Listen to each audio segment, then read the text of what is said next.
নমস্কার, কেমন আছেন সবাই? আজ আমার একটা বিশেষ দিনটা হলো আমার ছোটো ছেলের জন্মদিন। তাই বেলা না ভোর ৫টা স্নান করে আসলাম, এদিকে অন্ন বানিয়ে নিলাম, নিয়ে ভগবানকে অর্পণ করলাম, পূজা সারলাম। আমার পূজা শেষ করে আমার ছেলেকে ডাকলাম প্রণাম করার জন্য। তো ও আসলো প্রণাম করতে, আর সব আমার বড়োদেরকে প্রণাম জানাই, আর ছোটোদেরকে অনেক ভালোবাসা। সবার কাছে আমি প্রার্থনা করছি সবাই আশীর্বাদ করে আমার ছেলেকে, দীর্ঘ আয়ু কামনা করছি, সুস্থতা কামনা করছি, আর ওই জন্য ভালো মানুষ হয় আর মানুষের পাশে দাঁড়ায়, এটাই চাই। তো দেখো পূজা শেষ, প্রসাদটা ওকে প্রথম দিলাম।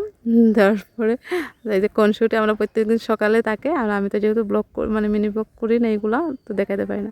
তো শর্টকাট আমি এদিকে ডাল আর একটা ডিম অমলেট বানিয়ে দিলাম। স্কুল কামাই করা যাবে না, পরীক্ষাও চলে, আর এমনিতে দিনে কোনো ভেজাল নেই। তো স্কুলে পাঠাচ্ছে, দেখো রেডি হয়ে সবাই স্কুলে চলে যাচ্ছে। তো আমার ভিডিওটা তোমাদের কেমন লাগলো অবশ্যই জানি। আবারও বলছি, সবার কাছে আমি আশীর্বাদ প্রার্থনা করি, তোমরা শুধু ওকে মন ভরে আশীর্বাদ করো, ওই জন্য ভালো মানুষ হয়। ধন্যবাদ।